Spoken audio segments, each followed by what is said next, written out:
I'll open up with a comment first about Tyreek Stevenson and Tyler Simmons, and then talk about practice a little bit. But obviously, very disappointed. There's a standard of behavior that's expected of student athletes at the University of Georgia, and that's not indicative of the behavior we want at the University of Georgia. And I think it's very obvious that those guys made poor choices and decisions, and they will be disciplined.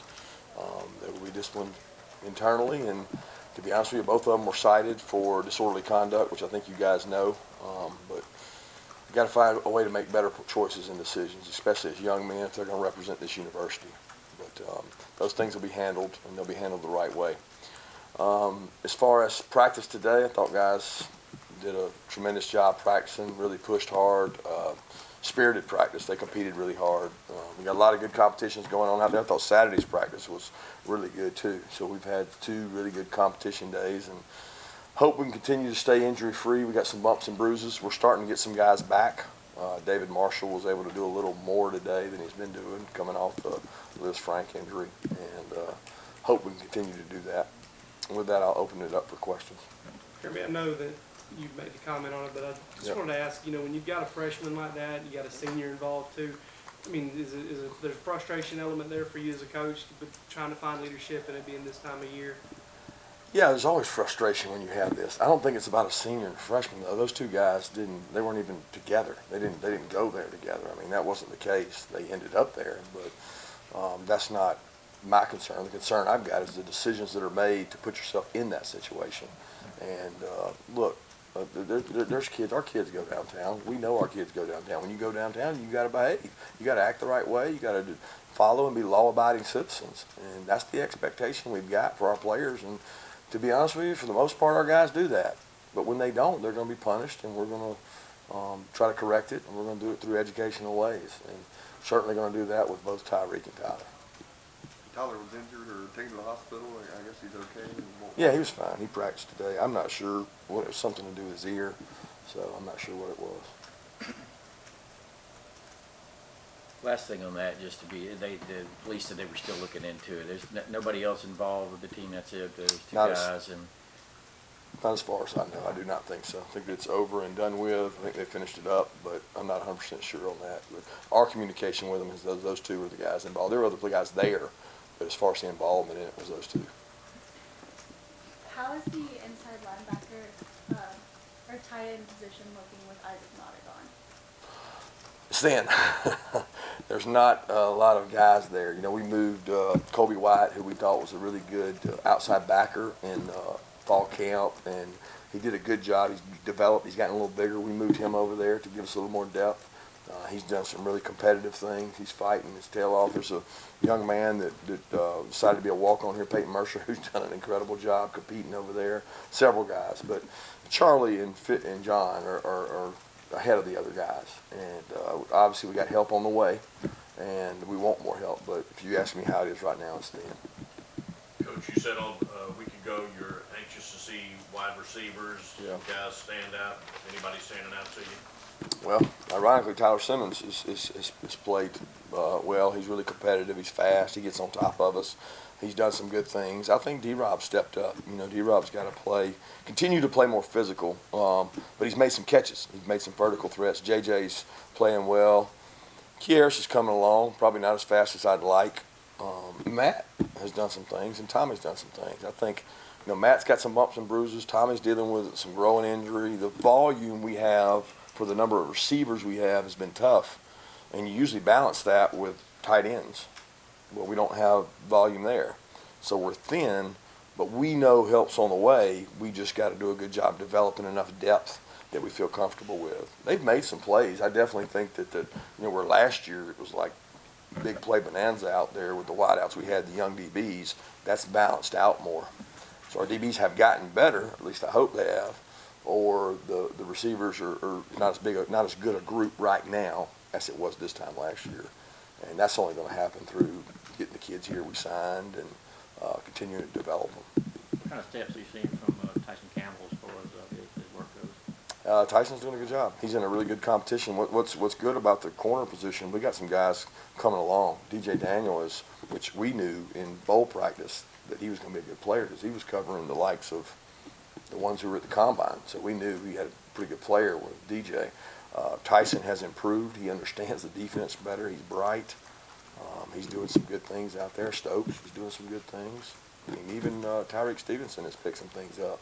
So we've got some good competition at that corner position. Backing up on David Marshall, that kind of lingered last year. I remember it was a while before. I don't think he ever pronounced it. He's out for the year. He ends up not playing.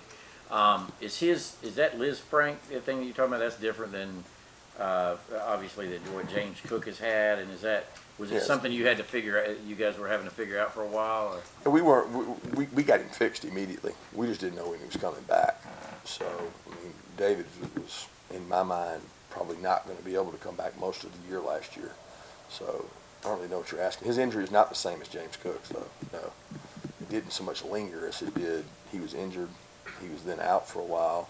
We got him fixed. He's taking the screws out now. He's taking the next step to coming back now. He's got to progress back because he gets sore each time he uses it because he hasn't used it in so long. His impact on losing him last year, what was that? Obviously, I don't know. I mean, that's in the years past. Last year, I mean, he's a good player, so I'm not going to cry over that. I mean, we need him this year.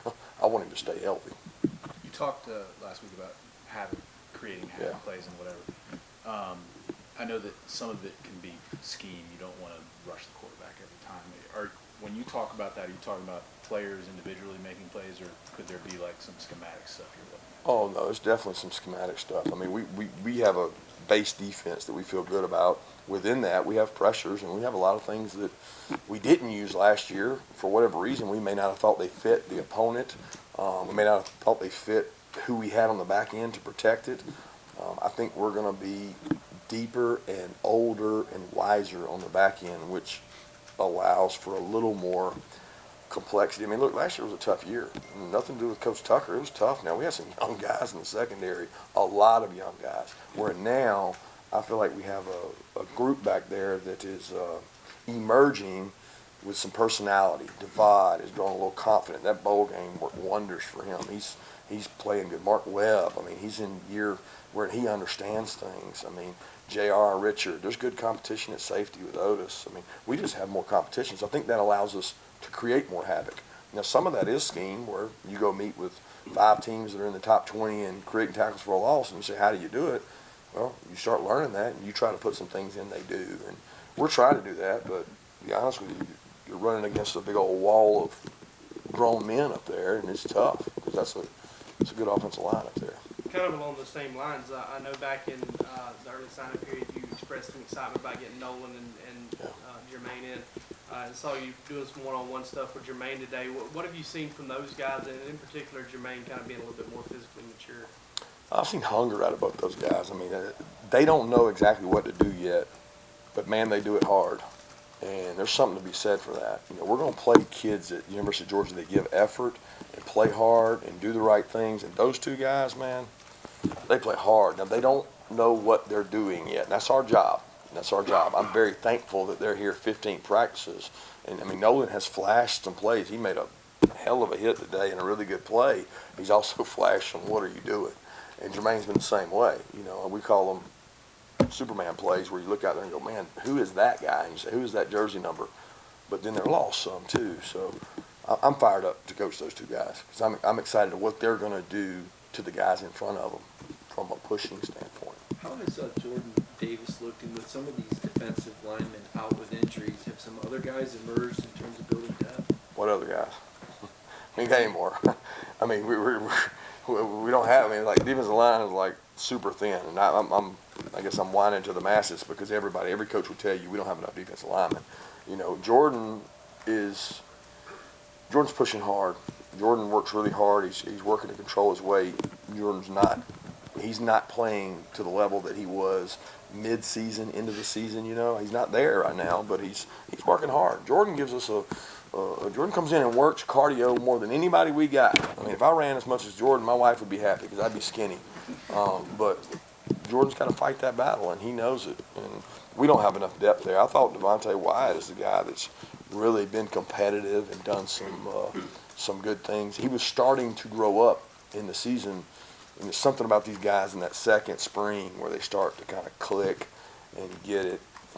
we need some, our help is on the way there. It's just not here. We heard you talk a little bit about the center position last week. How would you say that Jamari Salyer's fitting in that discussion right now? Or are there other positions?